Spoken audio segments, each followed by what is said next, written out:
अस्सलाम वालेकुम नाज़रीन, तबसरा यूके के साथ एक और एपिसोड के साथ हाज़िर हूँ। आज मेरे साथ हैं doctor Kashif Chaudhary. Doctor Kashif Chaudhary by profession cardiologist हैं, यूनाइटेड स्टेट्स में होते हैं, ह्यूमन राइट्स एक्टिविस्ट हैं और अक्सर उनकी राइटिंग्स पब्लिश होती रहती हैं यूएस मीडिया में भी। आइए उनसे बात करते हैं। डॉक्टर काशिफ़, आपका बहुत-बहुत शुक्रिया तबसरा यूके को टाइम देने का। अभी आपकी एक रिसेंटली ट्वीट भी पड़ी थी कि आपको कोविड वैक्सीन भी लगी है। आप उसके बारे में कुछ बताएँगे? जी, थैंक यू सो मच। शुक्रिया आपका बहुत-बहुत मुझे प्रोग्राम में लेने का बिलाल भाई। This is a very good initiative कि आप उर्दू में ये प्रोग्राम कर रहे हैं ताकि हमारे जो उर्दू बोलने वाले नाज़रीन हैं, उन तक भी पैगाम पहुँचे और तबसरा जो है उनको उर्दू में समझ आए।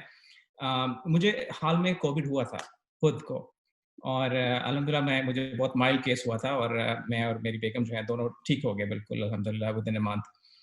उसके बाद ये वैक्सीनेशन आ गई और फिर आपको पता है कि जो फर्स्ट ईयर हैं जो पहले लोग हैं जिनको ये वैक्सीनेशन यूएस में मिली है वो हैं front line health care workers जो डॉक्टर्स फिजिशियंस नर्सेज वगैरह हैं। तो उसमें फिर मुझे भी वैक्सीनेशन मिली। पहली डोज मुझे मिल चुकी है। ये फाइजर का वैक्सीन है और ये इसकी दूसरी डोज जो है वो 3 हफ्ते बाद मिलती है। तो पहली डोज को भी मुझे अब हफ्ता तो हो चुका है और अल्हम्दुलिल्लाह बड़ा अच्छा एक्सपीरियंस था। कोई मेजर साइड इफेक्ट नहीं हुआ और ये बहुत सेफ वैक्सीन है। इसमें मतलब कुछ लोगों को तकरीबन 1/3 लोग जो ये वैक्सीन लेते हैं, उनको थोड़े बहुत साइड इफेक्ट्स होते हैं माइल्ड, लेकिन मैं बाद में जाके आपको बताऊँगा क्यों ये अच्छी बात है कि वो साइड इफेक्ट्स हों। लेकिन मुझे तो कोई साइड इफेक्ट नहीं हुआ, शायद थोड़ी बहुत थकावट अगले दिन हुई हो मुझे, लेकिन उसके अलावा कोई मेजर साइड इफेक्ट नहीं हुआ और अल्हम्दुलिल्लाह अब तो बिल्कुल बैक टू नॉर्मल हूँ। ठीक है, तो ये जो इसमें कहा जाता है कि मिथ्स हैं कि वैक्सीन ना लगाएँ और इसको लगाने से एक मैं पढ़ा था मीडिया में भी कि अगर वो नीडल लगाई, इंजेक्शन किया भी तो आधी नीडल अंदर चली जाएगी और इस तरह की बहुत सारी मतलब नज़ारिया भी उसपे वो हाँ, बनी हुई हैं। तो असल में इसमें मिथ्स हैं क्या और मतलब आपके कोई इस पे कोई गाइड करेंगे? हाँ, बिल्कुल। देखिए, बहुत सारे मिथ्स हैं। आपको पता है कि कोई भी इश्यू हो उसकी कॉन्स्पिरेसी थ्योरीज़ तो बहुत सारी उसमें निकल आती हैं, स्पेशली अगर कोई नई चीज़ हो, जिस तरह ये वैक्सीनेशन है कोविड की। वैक्सीन्स तो बहुत अरसे से 200 साल से वैक्सीन्स अवेलेबल हैं, डिफरेंट किस्म की, डिफरेंट काइंड की। ये वैक्सीन एक बिल्कुल नई किस्म की है। It's based on a very new technology जिसको एमआरएनए बेस्ड टेक्नोलॉजी कहते हैं और इसके खिलाफ बहुत सारी मिथ्स हैं जो कि अक्सर लोग जो हैं, जिनको इल्म नहीं है साइंस का या वैक्सीनेशन का, वो फैला रहे हैं। मसलन और कुछ लोग हैं जिनको थोड़ा बहुत इल्म है लेकिन ज़्यादा नहीं है, वो राय लेना चाहते हैं एजुकेटेड इस मामले में। मसलन मैं एक लिस्ट देख रहा था मिथ्स की, किसी ने एक लिस्ट बनाई है, एक में ये लिखा हुआ है कि वैक्सीन इज़ नॉट सेफ क्योंकि ये बहुत जल्दी बनाया गया है और ये बात दुरुस्त है कि ये सबसे जल्दी बनाने वाला वैक्सीन है हिस्ट्री में। लेकिन उसकी वजह ये है कि अब इतनी एडवांस्ड हो गई है टेक्नोलॉजी कि अब हम इस नई टेक्नोलॉजी से जल्दी वैक्सीन बना सकते हैं। इसका ये मतलब नहीं है कि ये सेफ नहीं है, ये टेस्ट किया गया है बकायदा। तकरीबन जिस तरह जो फाइजर का वैक्सीन मैंने खुद लगाया वो 50,000 लोगों में पहले टेस्ट हुआ है, इससे पहले कि वो मैस लोगों में लगाया जाए। हुँ, तो उसको बकायदा टेस्ट किया गया है, उसमें ये प्रूव किया गया है कि 95% इफेक्टिव है और बहुत सेफ है, कोई मेजर साइड इफेक्ट्स नहीं थे। दूसरा ये कहा जाता है कि इसको लगा के साइड इफेक्ट्स होंगे बहुत ज़्यादा। हाँ, 1/3 लोगों को साइड इफेक्ट होंगे, थोड़ा बहुत जिसमें है हेडेक्स, सर के दर्द होना, थकावट होना, मसल्स में दर्द होना, कुछ नौजिया होना, ये थोड़े बहुत साइड इफेक्ट्स होंगे और जहाँ टीका लगता है वहाँ पे दर्द होना, 1-2 दिन तक सूजन होना, ये साइड इफेक्ट्स हैं इसके। लेकिन देखें, जब भी आपकी बॉडी इम्यूनिटी डेवलप कर रही होती है किसी चीज़ के खिलाफ, उसकी वजह से वो साइड इफेक्ट्स होते हैं। तो अगर थोड़े बहुत साइड इफेक्ट्स होते हैं, इसका मतलब है बॉडी रिएक्ट कर रही है जिस तरह उसको करना चाहिए। ये हुँ, वैक्सीन काम कर रहा है, ये कोई बुरी बात नहीं है कि थोड़े बहुत साइड इफेक्ट्स हों। हुँ, बल्कि अगर बिल्कुल साइड इफेक्ट्स ना हो, शायद वो बुरी बात है कि पता नहीं वैक्सीन काम कर रहा है कि नहीं बॉडी में। तो थोड़े बहुत साइड इफेक्ट्स होना कोई कोई बुरी बात नहीं है। तीसरा ये मिथ प्रोपेगेट की जाती है कि इससे कोविड हो जाएगा। इसमें कोई कोविड का वायरस नहीं है। ये कोविड कोविड वायरस नहीं है, ये सिर्फ़ एक एमआरएनए पार्टिकल है, जो कि बॉडी को जाके एक मैसेज देता है कि आप प्रोटीन्स बनाएँ, ख़ास किस्म की, जो कि इस वायरस के खिलाफ एक्ट करेंगी। इसमें कोई वायरस का पार्टिकल नहीं है, इससे इससे कोविड नहीं हो सकता किसी को। इसके अलावा ये एक और मिथ है कि जिनको लोगों को एलर्जी है अंडों से, क्योंकि आमतौर पे वो फ्लू वैक्सीन जो है उसका कोई कोरिलेशन होता है। ये एक ख़ास वैक्सीन है जिसमें कोई प्रिजर्वेटिव्स नहीं डाले गए। तो इसलिए कोई अंडे का आपको आपको एलर्जी, अगर अंडे से आपको इससे उसकी एलर्जी क्रॉस एलर्जी नहीं होगी। फिर ये मिथ है कि अगर आपको कोविड हो गया है तो फिर आपको इसकी ज़रूरत बिल्कुल नहीं है वैक्सीन की, क्योंकि आपको कोविड हो चुका है। लेकिन ये भी दुरुस्त नहीं है क्योंकि कोविड की जो इम्यूनिटी है, वो अभी तक, क्योंकि ये बिल्कुल एक नई एंटिटी है, अभी तक हम कन्फर्म तो नहीं कह सकते, लेकिन खदशा यही है कि इसकी इम्यूनिटी लॉन्ग टर्म नहीं होती। इसकी इम्यूनिटी 6 से 9 महीने तक रहती है, फिर इसकी इम्यूनिटी हट जाती है। तो इसलिए अगर आपको हो भी गया तो रिकमेंडेशन ये है कि 90 दिन बाद आप वैक्सीन फिर भी लगा लें, चाहे आपको ये हो चुका है पहले कोविड। फिर ये है कि अगर कोविड हो गया तो मास्क नहीं पहनना चाहिए, क्योंकि अब कोविड हो गया तो मास्क पहनने की क्या ज़रूरत है।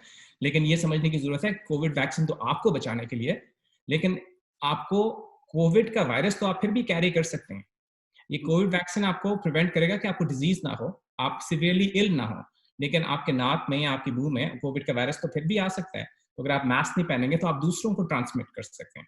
तो मास्क का मेजर फायदा होता है दूसरों को ट्रांसमिशन ना हो। अपने लिए ज्यादा फायदा नहीं और दूसरों को बचाने के लिए ज्यादा इसका फायदा है। तो इसी तरह है कि द कोविड 19 एक बहुत बड़ी कॉमन मिथ है, यहाँ अमेरिका में बहुत फैलाई जा रही है कि इसमें माइक्रोचिप डाला गया ताकि गवर्नमेंट जो है आपको ट्रैक कर सके। तो ये तो बिल्कुल फॉल्स है, इसमें सिर्फ एक mRNA पार्टिकल है, इसमें कोई प्रिजर्वेटिव्स भी नहीं है, माइक्रोचिप तो बहुत दूर की बात है। तो ये कॉमन मिथ्स हैं जो कि फैलाई जाती हैं। ये भी कहा जाता है कि डीएनए को ऑल्टर कर देगा आपके अंदर जाके, या आपके डीएनए को चेंज कर देगा, तो ऐसी कोई बात नहीं। ठीक है, थैंक यू सो मच यार। मेरे ख्याल से आपने काफ़ी ज़्यादा मिथ्स बता दी हैं, मेरे ख्याल है ये नाज़रीन के लिए बड़ा हेल्पफुल होगा और उनकी जो नॉलेज में इजाफा भी होगा। इससे हम आते हैं कोविड की तरफ। तो ये एक ख़ास इम्प्रेशन है पूरी दुनिया में कि सिर्फ यूनाइटेड स्टेट्स एक ऐसा मुल्क है जहाँ पर कोविड केसेस जो हैं वो सबसे ज़्यादा हैं, और जी, ख़ासतौर पे कैलिफ़ोर्निया में भी बहुत ज़्यादा स्पाइक आया हुआ है। तो जी। ये क्या ये नेचुरली इतना ही होना था, या आपको लगता है कि ये ड्यू टू इनएफिशिएंसी और लैक ऑफ गवर्नमेंट के पॉलिसीज़ की वजह से जो है ये ज़्यादा स्प्रेड आउट हुआ है यूनाइटेड स्टेट्स में? हाँ, डेफ़िनिटली बहुत अच्छा सवाल है। डेफ़िनिटली इसमें गवर्नमेंट फेलियर्स हैं। अमेरिका में तकरीबन 3 लाख से ज़्यादा लोग जो हैं वो मर चुके हैं कोविड से। कैलिफ़ोर्निया का आपने ज़िक्र किया, कैलिफ़ोर्निया एक स्टेट है जहाँ 2 मिलियन से ज़्यादा केसेज़ हैं कोविड के। एक स्टेट है ना, ये एक मुल्क की बात नहीं कर रहे, इसमें 2 मिलियन से ज़्यादा केसेज़ हैं। और कैलिफ़ोर्निया में तकरीबन 25,000 लोग मर चुके हैं कोविड से। इस वक़्त कैलिफ़ोर्निया में आईसीयू बेड की कैपेसिटी 0% है। एक जो सबसे बड़ी वहाँ की काउंटी है, जो लॉस एंजलिस काउंटी है, वहाँ पे कोई आईसीयू बेड अवेलेबल नहीं है। 2500 आईसीयू बेड्स हैं और सारे के सारे फुल हैं। तो इतना ज़्यादा हो चुका है, यहाँ फैल चुका है कोविड। इसमें गवर्नमेंट की डेफिनिटली फेलियर है। देखिए इसमें यहाँ की जो मईशत का स्टाइल है उसका भी हाथ है। जो कैपिटलिस्ट सोसाइटीज़ हैं, आप अगर नोट करें, जो कैपिटलिस्ट इकोनॉमीज़ हैं वो ज़्यादा सफ़र कर रही हैं इससे। उसकी वजह ये है, मेरे ख्याल में जो गवर्नमेंट है उसको हुँ, हुँ। 3 मुख्तलिफ चीज़ें करनी चाहिए थी। एक तो था जब ये कोविड फैला था, जब पहला केस यूनाइटेड स्टेट्स में हुआ था फरवरी 29 को, तो सप्रेशन करनी चाहिए थी। उस वक़्त ट्रैवल बैन्स लगने चाहिए थे। उस वक़्त जो गैदरिंग्स हैं उनको रोकना चाहिए था। उस वक़्त सोशल डिस्टेंसिंग को प्रमोट करना चाहिए था। उस वक़्त गवर्नमेंट ने बिल्कुल इसको डाउन प्ले किया। आपने देखा होगा कि ट्रंप ने भी स्पीचेज़ में कहा ये तो 2 दिन में चला जाएगा, हफ्ते में चला जाएगा, कभी 10 दिन में चला जाएगा, अभी थोड़ी देर गर्म वेदर आएगी तो ये कोविड खत्म हो जाएगा खुद ही। इस तरह की बातें कर रहा था जो ट्रंप है, और उसके एडमिनिस्ट्रेशन के लोग भी ऐसी बातें कर रहे थे। किसी ने सीरियसली इसको नहीं लिया। तो सप्रेशन में गवर्नमेंट फेल हो गई। हुँ, जब सप्रेशन में फेल होगी तो दूसरा स्टेप था मिटिगेशन, कि चलो अब फैल तो गया है, अब इसको रोका कैसे जाए। और उसमें ये चीजें जैसे मास्क मैंडेट्स हैं, शटडाउन्स हैं, लॉकडाउन्स हैं। मगर अगर आप देखें, यहाँ कोई ऐसी बात नहीं हुई। फेडरल लेवल पर, नेशनल लेवल पर कोई ऐसी पॉलिसी नहीं अपनाई गई। हुँ, जो मास्क मैंडेट है वो अमेरिका में नहीं अडॉप्ट किया गया। कुछ स्टेट्स ने अपने तौर पर किया है, पर मुल्क ने ये अडॉप्ट नहीं किया। लोग मास्क के बगैर फिर रहे थे, सोशल डिस्टेंसिंग इतनी इन्फोर्स नहीं थी, फ्लाइट्स चल रही हैं, रेस्टोरेंट्स खुले हैं, क्लब्स खुले हैं, बार्स खुले हैं, ये सब चीजें चलती गई। इसकी वजह से जो दूसरा स्टेप था, जहां गवर्नमेंट इफेक्टिवली इसको थोड़ा बहुत कंट्रोल कर सकती थी, वो मिटिगेशन था, वो नहीं की गई। हुँ, फिर तीसरा था ट्रीटमेंट। और ट्रीटमेंट में ये था कि जो डॉक्टर्स को सप्लाई चाहिए पीपीई की, जो इक्विपमेंट है पहनने के लिए, उसकी अवेलेबिलिटी की जाती, खास वार्ड्स बनाए जाते, उसमें फेडरल गवर्नमेंट स्टेट्स की हेल्प करती। उसमें भी अगर आप स्टार्ट में देखें, हम हमारे यूएस में, हालांकि यूएस सबसे अमीर मुल्क है दुनिया का, यहाँ शॉर्टेज थी सारी इन चीज़ों की। हम डॉक्टर्स को, मैं अपना आपको बता देता हूँ, मैं हॉस्पिटल में काम कर रहा था, मेरे पास स्टूडेंट्स आते हैं कभी कभी रोटेट करने, उनको रोक दिया गया था कि हमारे पास इतनी सप्लाई नहीं है कि आपको गाउन पहनना है या आपको मास्क पहनना है। तो हुँ, ये सारी चीजें जो है, इसमें गवर्नमेंट की बहुत बड़ी फेलियर है 3 स्टेप्स में, जैसे सप्रेशन में, मिटिगेशन में और ट्रीटमेंट में। हुँ, वैक्सीनेशन का जहां तक ताल्लुक है, वहां मेरे ख्याल में गवर्नमेंट ने एक अच्छा काम किया है कि इसको स्पीड अप किया इस प्रोसेस को। उसको पैसे दिए हैं कंपनीज को कि इसको जल्दी जल्दी बनाएं, लेकिन इसके मेरे ख्याल में this should not have happened in the first place. 300,000 people America में जो मर गए हैं, ये नहीं होना चाहिए था। इसको इसमें एक बात जिसने मैंने बताया, इसमें एक हाथ इस कैपिटलिस्ट इकोनॉमी का भी है कि गवर्नमेंट इकोनॉमी को बचा रही थी, लोगों को नहीं, कि इकोनॉमी को कैसे बचाया जाए। क्योंकि अगर आप देखें ना, हर चीज को शट डाउन कर देंगे, इकोनॉमी इफेक्ट होगी। लेकिन ये उनको विजडम समझ नहीं आई कि थोड़ी देर अगर इकोनॉमी इफेक्ट हो भी जाए तो लोग तो बच जाएंगे, डिजीज कम स्प्रेड होगी, जब तक वैक्सीन बन जाएगा उस वक्त तक इकोनॉमी को दोबारा रिवाइव कर लेंगे। लेकिन इकोनॉमी को बचाते बचाते, लोगों को फॉल्स होप देते देते ये इतनी फैल गई कि अब देखें कितनी जाने जाया होगी, और अभी अभी मजीद फैल रही है। जी, तो फिर आपको क्या लगता है कि जो फाइज़र वैक्सीन है या कोई और जो भी वैक्सीन आएगी, उसको रोल आउट होते हुए अमेरिका में कितना टाइम लगेगा? मिसाल के तौर पे जो यूके में अभी तक जो बता रहे हैं कि ये फुली रोल आउट होगी तो ये मई, जून नेक्स्ट ईयर तक जो है हर बंदे तक शायद लग जाए। तो राइट। आपको कोई अंदाज़ा है कि कब तक आम आदमी तक जो है ये पहुँचेगी यूनाइटेड स्टेट्स में? हाँ, ठीक है। आम आदमी, मैं भी आम आदमी हूँ, मुझे लग चुका है। लेकिन ये कि जो जो आपका सवाल मैं समझ गया हूँ, जो जो front line health care workers हैं, उनको पहले मिल चुकी है अब। जो सेकंड टियर है, अब एक और वैक्सीनेशन होगी जो कि जनवरी में होगी यहाँ अमेरिका में। वो भी हेल्थ केयर वर्कर्स, नर्सेज और एसेंशियल वर्कर्स की होगी। इसी तरह जो कि नर्सिंग होम्स में, या जो कि बूढ़े हैं, ज़ईफ लोग हैं, उनको उनको मिलेगी, यहाँ पे जो इम्यूनो कॉम्प्रोमाइज्ड हैं। फिर जो थर्ड और फोर्थ टियर्स हैं ना, उसमें फिर जनरल पॉपुलेशन मिलेगी। अंदाजा ये है कि मार्च से जुलाई तक कभी ये अवेलेबल हो जाएगी। तो उम्मीद की जाती है कि समर या फॉल 2021 तक 75% ऑफ द पॉपुलेशन कम से कम वैक्सीनेट हो चुकी होगी। और ये वो थ्रेशोल्ड है जहां हम कह सकते हैं कि हर्ड इम्यूनिटी का जो कॉन्सेप्ट है ना, कि हर्ड इम्यूनिटी हो चुकी है, इतना अगर हो जाए तो डिजीज का स्प्रेड सिग्निफिकेंटली रोक सकते हैं हम।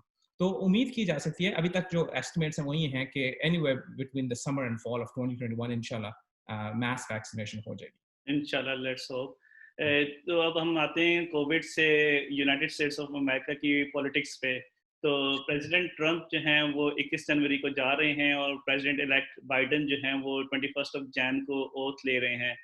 तो आप उसके बाद बिलखसूस यूके और and then South East Asia में मसलन इंडिया और पाकिस्तान में पॉलिसी में कोई शिफ्ट चेंज ओवर देखेंगे, या आपको ये मतलब इंटरनेशनल पॉलिटिक्स ऐसे ही रहेगी जिस तरह अभी है? जी। सबसे पहले तो मैं आपको डोमेस्टिक पॉलिटिक्स का बता दूं कि यहाँ बाइडेन के आने से मुझे पर्सनली जो खुशी है एज अ फिजिशियन, वो ये है कि ये जो पैंडेमिक है, मेरे ख्याल में अगर बाइडेन इस टाइम सदर होता तो ये इस तरह ना फैलती। क्योंकि मेरे ख्याल में बाइडेन की चॉइसेस और होनी थी, इंसानी जानें बचाना होनी थी, ना कि इकोनॉमी को ज़्यादा बचाना होनी थी। तो मेरे ख्याल में डोमेस्टिकली और इंटरनेशनली भी उसके आने से पैंडेमिक की फाइट में एक बहुत पॉजिटिव रोल नजर आएगा मेरे ख्याल में। और दूसरा ये है कि जहाँ तक इंटरनेशनल रिलेशंस हैं, वहाँ और स्पेसिफिकली पाकिस्तान का आपने जिक्र किया, तो मेरा नहीं ख्याल कि इतना ज़्यादा कोई फ़र्क पड़ेगा एकदम से ये रजीम चेंज होने में। लेकिन बाइडेन बहरहाल बहुत पाकिस्तान के मामले में ज़्यादा जानकारी रखता है। वो खुद पाकिस्तान 2-3 दफ़ा गया हुआ है। आपको याद होगा जो कैरी ल्यूगर बिल था, उसमें भी बाइडेन का बहुत बड़ा हाथ था। ओबामा को वाइस प्रेसिडेंट रहा हुआ है, तो उसने पाकिस्तान लीडरशिप के साथ बहुत सारी बातें भी की हुई हैं। तो वो बहुत नॉलेजेबल है, वो बहुत विज़डम रखता है पाकिस्तान और यूएस के रिलेशंस के मामले में। तो मेरे ख्याल में जो ट्रंप की जो पॉलिसी थी कि अमेरिका फर्स्ट, उसकी पॉलिसी थी कि बस अमेरिका पहले और बाकी हर चीज़ जो है वो सेकेंडरी होगी। जो बाइडेन की पॉलिसी मेरा ख्याल है ज़्यादा मल्टीलैटरल होगी। उसमें उसमें ये नहीं होगा कि सिर्फ अमेरिका हम ही सब कुछ हैं और आप कुछ नहीं है, बल्कि वो सारी वो कोऑपरेशन के साथ चलेगा बाकी मुल्कों के साथ। तो हो सकता है इसमें पाकिस्तान के पास चांस है कि वो अपने ताल्लुकात यूएस से बेहतर बना सके। चैलेंजिंग ये इसलिए है कि देखिए ना, बहुत सारे डिफरेंट जो हैं पावर्स, वो रोल प्ले करती हैं पाकिस्तान यूएस रिलेशनशिप में, जिसमें इंडिया और चाइना, और फिर अफगानिस्तान, ईरान, सऊदी अरेबिया, ये सारे बहुत इंपॉर्टेंट क्या कहते हैं रोल्स प्ले करते हैं। अब यूएस जो है वो चाइना को पसंद नहीं करता, क्योंकि चाइना जो है वो नंबर 1 इकोनॉमी बनना चाहती है दुनिया में। यूएस बहुत थ्रेटन्ड फील करता है चाइना से, इसीलिए यूएस इंडिया से बहुत दोस्ती रखता है।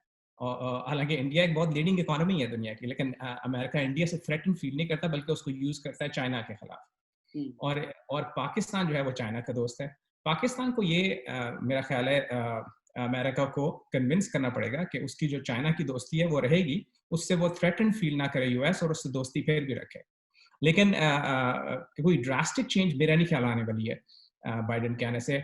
चांस है क्योंकि क्योंकि ये हुकूमत मेरे ख्याल में ज़्यादा नॉलेजेबल है रिलेशंस के बारे में, मेरे ख्याल में ज़्यादा प्रैक्टिकल डिसीजन ली जाएंगे इस गवर्नमेंट के अंडर। तो पाकिस्तान के पास चांस है कि उसको यूज़ करे पॉजिटिवली। पाकिस्तान अगर ये एक्सपेक्ट करेगा कि यूएस इंडिया को छोड़ देगा, कश्मीर पे पाकिस्तान की स्टैंड अडॉप्ट कर लेगा, वो बिल्कुल नहीं होने वाला, कोई ड्रास्टिक चेंज नहीं आने वाली।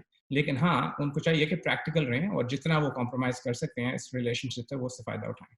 अच्छा, मेरे ख्याल से जो यूनाइटेड स्टेट्स के जो है वो एक तरह से उसके पास ऑप्शन भी कम है कि पाकिस्तान को सपोर्ट करने की, इसलिए कि पाकिस्तान अफगानिस्तान के और तालिबान के दरमियान भी एक रोल प्ले कर रहा है कि वहाँ पे स्टेबल गवर्नमेंट आए। तो मेरा ख्याल है कि शायद ये इसी तरह ही चलता रहे जिस तरह भी चल रहा है, और कोई जिस तरह आपने कहा कोई खास चेंज ना आए। बिल्कुल। एक इसमें फैक्टर ये हो सकता है कि अगर बाइडेन की गवर्नमेंट ये डिसाइड करे कि पूरी जो ट्रूप्स हैं, सारे के सारे विथड्रॉ हो जाएँगे अफ़गानिस्तान से, वो हो सकता है उसकी वजह से कोई बहुत चेंज आ जाए। लेकिन मैं भी उसको भी होता है इन द नियर फ्यूचर, अगले 4 सालों में तो मैं नहीं देखता। जी, ठीक है।